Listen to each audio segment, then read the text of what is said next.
Hey, kia ora, Helen Brahms here, coming to you live from Escondido, California, where today has been a beautiful sunny day, a little on the cool side, but we're drying out after the rain for the last 3 days. So, yeah, I still got to figure out if I've got any other leaks coming in besides the shower. But it's been an awesome day today. It has been a nice, quiet day. We did take Zephy out to go back to PetSmart. Had to pick up. I finally got like a 30-foot leash for her, and she was in the car and started whining in that, and the poor thing threw up. But then it's my own fault because I gave her a treat that had I figured out the treats with grain in are not good for her. So I have to make sure that everything she gets, like food and her treats, are all grain free. I gave her a treat that up at the front desk because oops, still got my glasses on. We went up to stopped at the front office there to make sure a reservation for Tuesday is still active because we're moving sites on Tuesday. We're going down a couple of sites, and they had some dog treats there. So I gave, not thinking about it, gave her one. And then later on, when we were in the car on our way to the pets, we actually went to Solana Beach to pick up mail, then went to the PetSmart in Escondido, and then came back. And she threw up in the car, the poor wee thing. But then she turned around and ate it all. So go figure.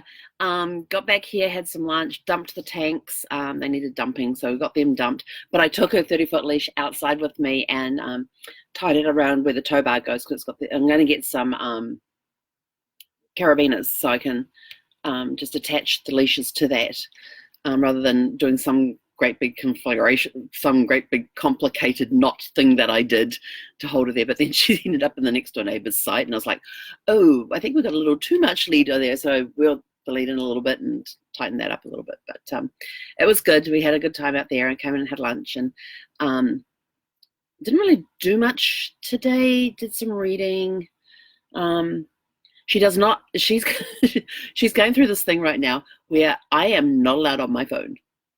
If I am sitting there reading something on my phone or playing a game or anything, she comes up and she like butts it and goes like this with her paws. So I say, come on, time to play, time to play.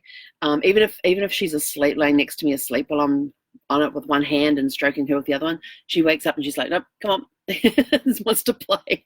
So she's very good at getting me off my phone, which is hilarious. And then I did a bad thing. I put her in her crate. And then I told her I had to go get groceries, and I left her and she was whining a little bit.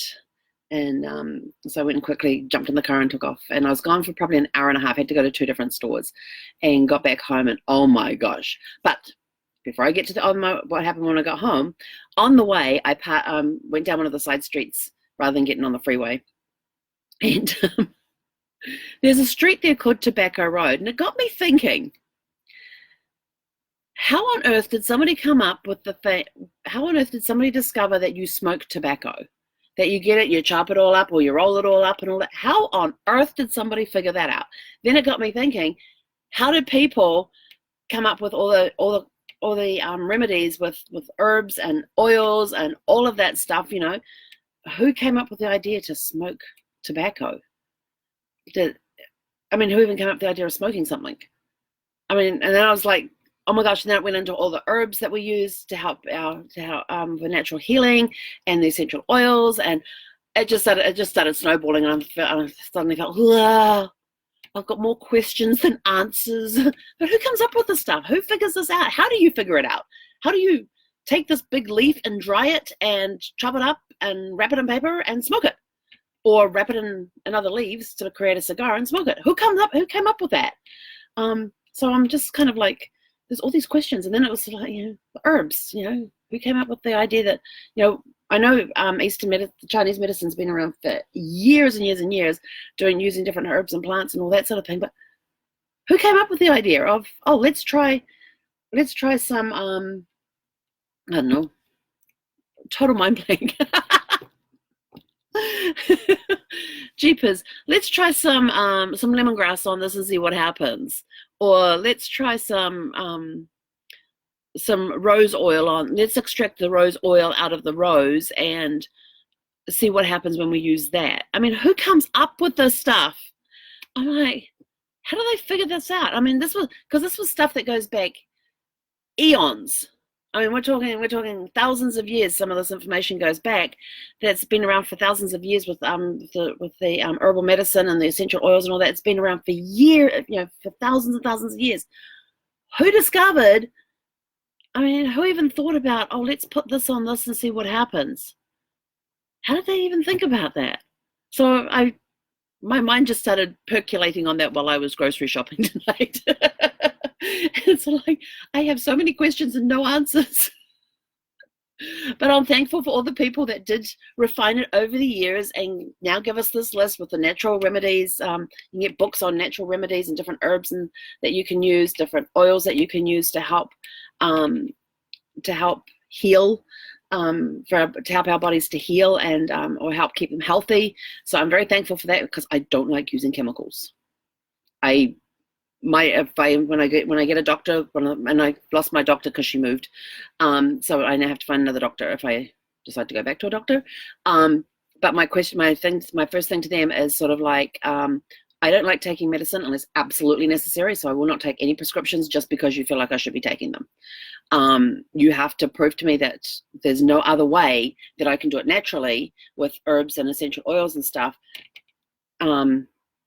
where I can do it that way rather than taking some chemically concocted thing in some lab somewhere that has all these different side effects. I just want the natural stuff. So now I have to find myself another doctor like that. So maybe I'll just go do a naturopath. Because see, they have the essence. They do the bark. Oh, God. There goes the brain again. It's all these questions. How did they come up with plants, be it for medicinal purposes, and work out which plants gave you what medicinal purposes? I mean, who started that? I know they were refined over the years, but I'm thankful for those people who started it way back then. So, yes, that was my quandary tonight. And then when I got home from shopping, I pulled up out of the car. I stepped out of the car and I heard this, and I was like, oh no, don't tell me she's been doing that. And I stood there and I just waited, and then she stopped. And so I opened up the trunk, pulled the groceries out, put them by the door, closed everything up, and then brought them inside and let her out of her crate. Oh boy, did she have words for me today. She was whining all over the place, like she was telling me about abandoning her and leaving her in the RV, locked up in her crate for an hour and a half. And yeah, she really went to town on me. So I really got an earful from her when I got back. And I said, let me put the groceries away first, especially the stuff that's going to go in the fridge, and then we'll go for a walk. And that did not appease her at all. She was whine the whole way. And I was like, I have to find a way to keep her calm when I'm out of the RV. She just, and so we went for our evening walk, which was fine. When she came back, she climbed up onto the couch, and we got her a new fleece blanket today because at PetSmart they had them on sale. They had like 50% off them or something, so it was like $10. And got one that's got like a nylon backing, so you can put it down on the wet ground and stuff. And she's got the fleecy side, so I've got it on the couch for her, and I've got her bed now in her crate permanently. And because I've been taking the bed out and putting it on the couch and then putting it back in the crate at night. I was like, yeah, no, that's not working. And when I saw that they had these throw rugs on sale, I was like, that would work. And she's been snuggled up on that thing since I laid it out for her after we got back from our walk. And she hasn't complained since. It's like, oh, we've got her out of the complaining stage. So yeah, so if you have any answers to the questions of, where do they come up with ideas for plants to heal people, and how did they figure out which plants did what healing? And it all started by seeing a road that said Tobacco Road and wondering, I wonder who first figured out that the tobacco plant is what you dry and then smoke. I mean, who comes up with this stuff? And then it got me thinking about, people who lick, there's a certain frog that if you lick it, you get high. I'm like, who the hell figured that out? Oh, let's just for a laugh, just lick this frog and see what happens. Oh, where are people's brains at times? I mean, yes. So that's my dilemma for today. A lot of questions and no answers. But I'm very grateful for all the herbs and all the oils and stuff that help keep me healthy and keep me away from the doctors, and especially melaleuca oil or tea tree oil. Very good for ear infections, because as soon as I feel the ear infection come on, it's a one drop onto a cotton ball, stick it over the opening of my ear.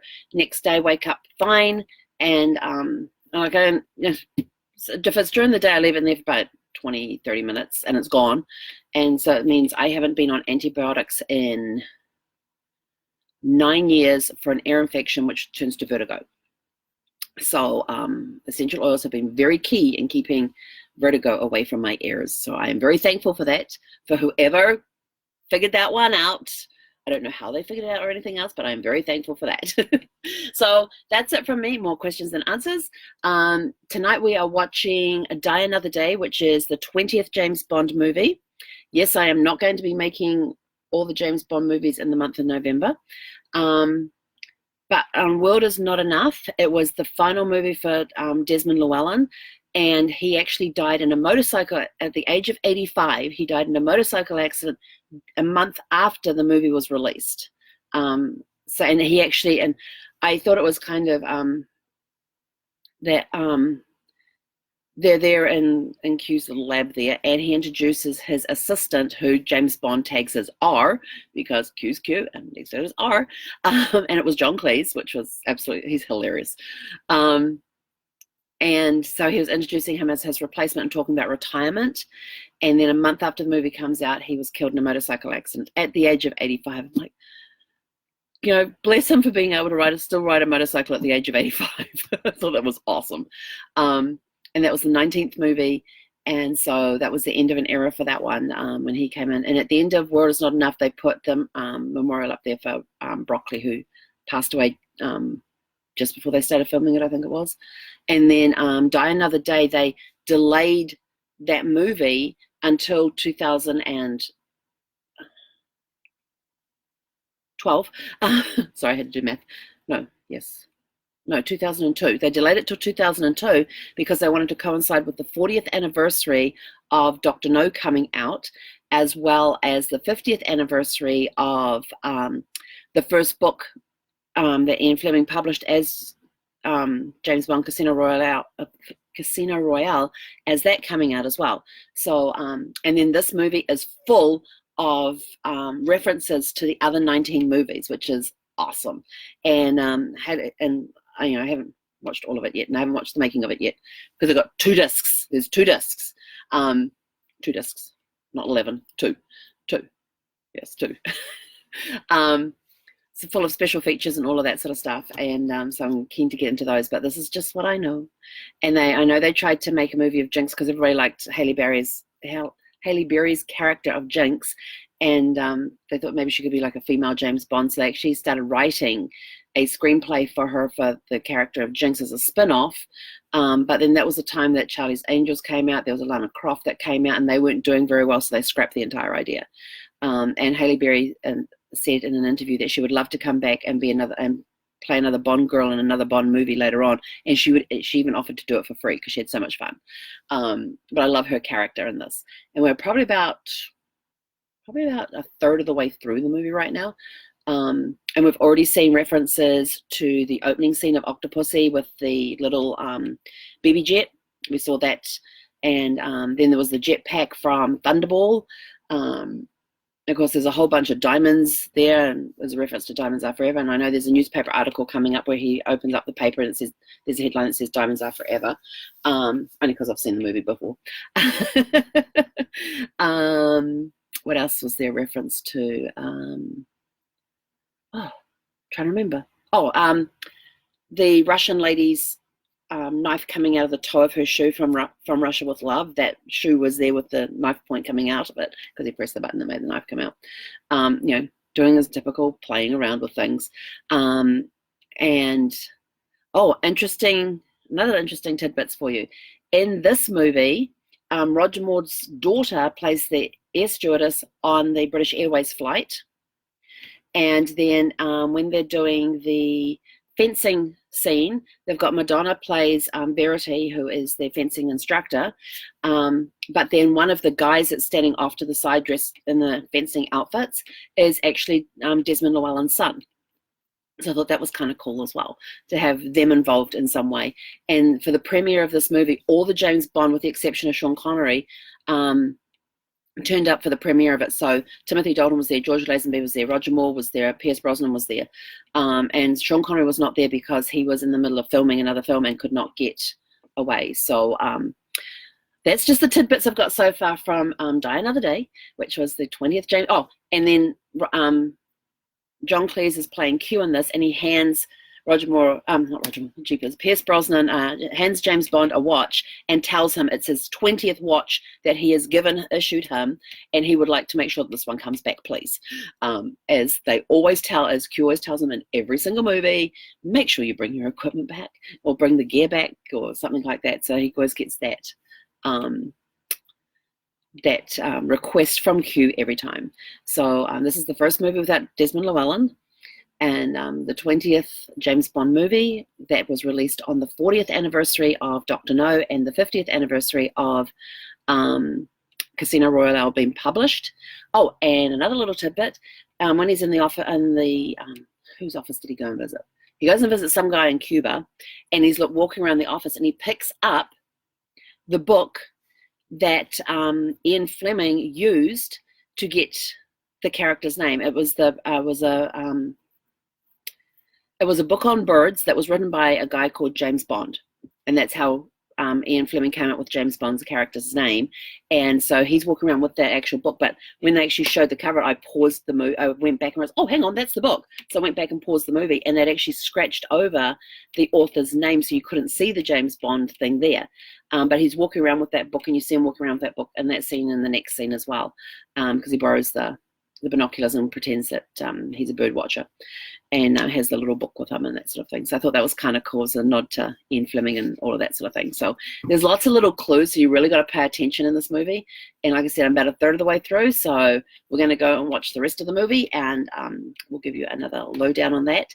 And World Is Not Enough did have a making of it, which I haven't watched yet, so I'll watch that and see if I can give you some more tidbits on that one. So have a super fantastic sparkling evening, and we will catch you tomorrow. Zephy's out cold, so we're good, no whining, yay. The poor thing, she had an upset tummy as well. So just got to make sure I watch what I feed her. So have a super fantastic sparkling evening. We'll catch you all tomorrow. He konera.